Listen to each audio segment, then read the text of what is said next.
So, is it just another copy, or is it a massive leap forward? That is the question at the heart of Qubitcoin, a new blockchain that hit the scene back in August 2024.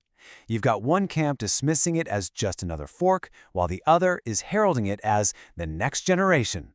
In this explainer, we're going to cut through the noise and figure out what's really going on here.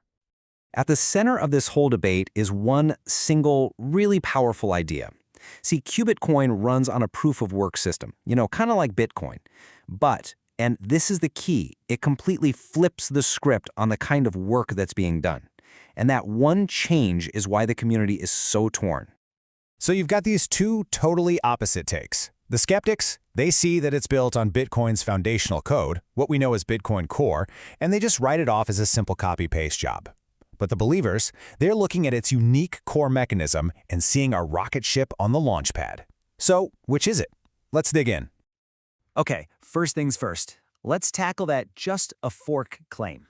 To really see if that label holds any water, we need to get on the same page about what that even means in the crypto world. In the blockchain space, this is basically the definition of a lazy copy. You know the type. A project takes some existing code, maybe slaps a new name on it, changes the total number of coins, but doesn't actually innovate on the core tech. It's pretty much the bare minimum. And that's the bar we're going to measure Qubitcoin against. And this right here gets to the absolute heart of it. Bitcoin's mining is essentially a giant, global guessing game. Computers are burning a ton of energy just to find a random number. Qubitcoin wants to change that game completely. Instead of just guessing, its miners are doing complex, potentially useful computations. The goal isn't just to find a rare number anymore, it's to actually solve a real problem. And we're not talking about a small tweak here. Qubitcoin calls its system Quantum Proof of Work, or qPoW for short.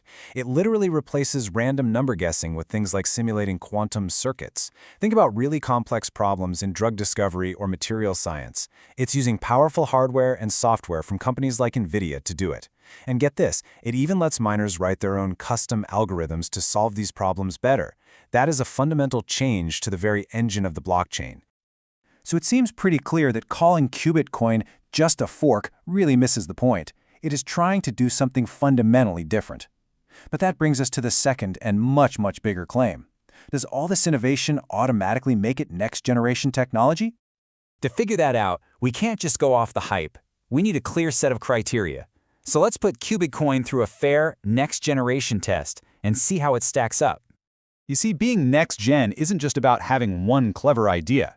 It means you've got to clear a pretty high bar. Yeah, you need a new work model, sure, but is the work actually useful? Can the network stay decentralized when the work gets so specialized? Is it transparent? And maybe most importantly, can it create real value outside of the mining process itself? These are the real tests for Qubitcoin. And when we put it on a scorecard, we get a really fascinating picture. Qubitcoin absolutely has a different work model. Check. And its code is open source, so it gets a check for transparency. But the biggest questions are still just that, questions. Has it actually proven its computation is useful? Can it stay decentralized with all that specialized hardware? And does it have any real-world impact beyond its own ecosystem? All of those are still marked unproven. Those big, unanswered questions are exactly why the entire community is now laser-focused on one single event, the live demonstration of its qPoW system, which is scheduled for November 22nd. To really get what's at stake here, just look at the timeline. The network launched in August 2024, and it grew fast. Over 700 miners, 3,000 GPUs. Its hash rate, which is a measure of its computing power, is pretty stable now. And all that momentum, all that work, it's all leading up to this one live stream demo from MIT. This is a real make-or-break moment. And it's so important to understand what this demo is actually for. The team has been very clear that this event is about one thing: clarity, not marketing hype.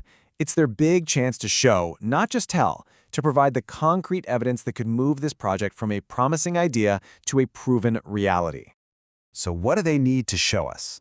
Well, it boils down to 5 critical things. 1. Can they show it working live in real time? 2. Are the results something we can actually verify mathematically? 3. What are the real-world performance numbers? 4, and this is the big one, is the work truly meaningful?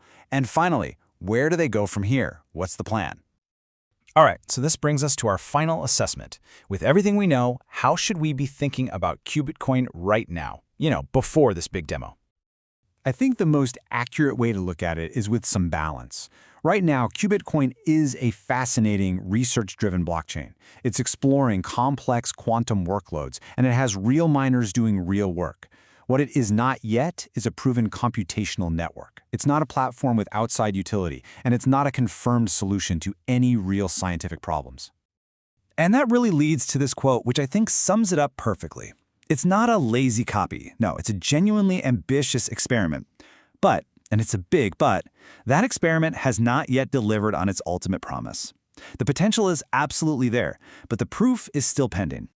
So as we all look toward November 22nd, this is the final question we're left with. We know Qubitcoin is a serious, technically interesting project, but will that live demo give us the clarity we need to believe it can actually transform the industry? Or will it stay a bold, interesting idea that ultimately just becomes a fascinating footnote in blockchain history? The answer, one way or another, is coming very soon.